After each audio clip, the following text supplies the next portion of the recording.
যেমন বিজ্ঞান অভিশাপ বটে, তেমনি আশীর্বাদও বটে। কিন্তু আশীর্বাদটা সবাই তো কাজে লাগাচ্ছে না।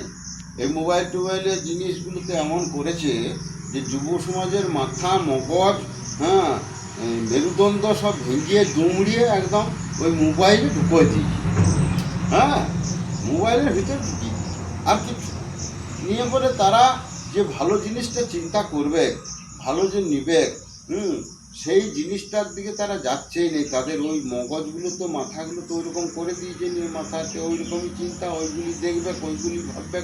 ভালো জিনিস নেব কি দেশ, আমাদের কি মানুষ, আমরা কি মানুষ, সব কিছু যেমন পশুগুলো সব ভুলে গেছে, নিয়ে যা মন তাই করে বেড়াচ্ছে।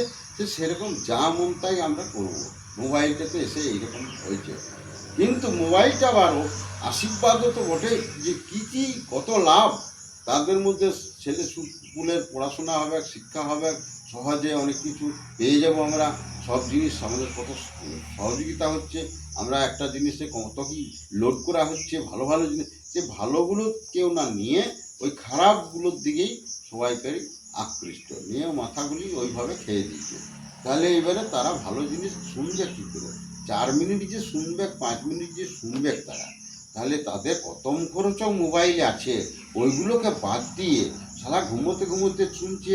তারপরে লেপের তুলায় শুনছে, লেপের তুলে হেঁটুগুলোকে উপর দিকে করেছে, আর লেপের তুলায় চলছে, ফাঁকা রেখেছে, তার সঙ্গে মোবাইল চলছে ভিতরে ভিতরে। এই 13 বছর 14 বছরের ছেলে এইরকম থেকে আরম্ভ করে হয়ে যাচ্ছে মোবাইল দেখা।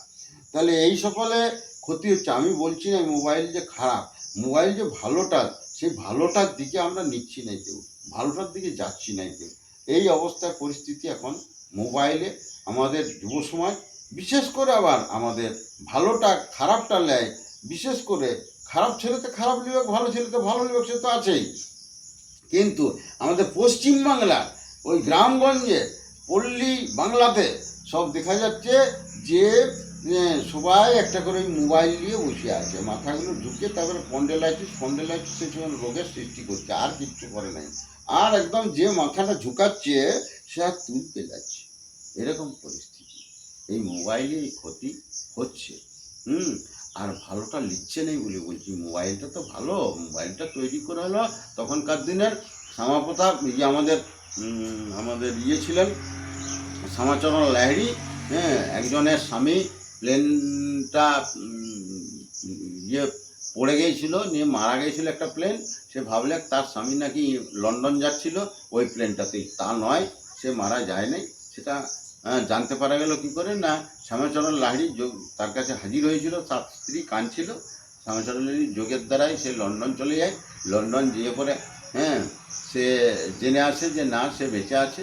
তাকে আশ্বস্ত করে, না মা, সে বেঁচে আছে, সে ফিরে আসবে, তুমি জিজ্ঞাসা করবে। আর এই সময় আমি তার সঙ্গে কথা বলে এলাম যে এই সময় কেউ কি কথা শুনতে পেয়েছিলে, কাউকে দেখতে পাওনি, সেরকম ঘটেছিল, সেরকম হয়েছিল। তাহলে একজন সাধক সাধনা করে পরে লন্ডনে কোথা যেতে পারে, বা লন্ডনে কথা বলতে পারে। প্রত্যেকের ভিতরে ভগবান আছে, সেটাকে যদি বলতে হয়, সেটা তো মানুষ জানে না কেউ। তাহলে সবাই সেই ফেসিলিটি তো সবাইকে যে দিতে হবে। সেই শ্যামাচরণ লাহিড়ীর মতন সাধক যদি না হয়, তাহলে সে যেতে পারবে না, দেখতেও পারবে না এরকম। তো সবাইকে করতে হলে কী করতে হবে, তখন ওই আমাদের মোবাইল আবিষ্কার করলেন। তাহলে মোবাইল আবিষ্কার যে করলেন, তাহলে তিনি দিলেন সবাই কথা বলতে পারো লন্ডনের সাথে, বিদেশের সাথে, যেখানে সাথে তোমার ইচ্ছা কথা বলতে পারবে, যে যেখানে আছে। সবাই সেই ব্যবহার করতে পারবে। শুধু একজন সাধু সাধনা করেছিল বলে সে পারবে, এইটা শুধু নয়, আরও বড় জিনিস করে গেছেন। তাহলে এই যে আমাদের এত আমাদের এতে লাভ বা এত সকল আছে, সেইগুলো আমরা গ্রহণ না করে আমরা ওই খারাপের দিকেই শুধু ঝুঁকছি, আর খারাপের জন্য এসেছি। আমাদের জ্ঞান হওয়া তো দূরের কথা, আরও সে বদ জ্ঞানগুলো এসে পড়ে। একদম বাজে মানুষটাই শুদ্ধ নষ্ট হয়ে যাচ্ছে। এই হয়েছে আমাদের মোবাইলের থেকে ক্ষতি। এই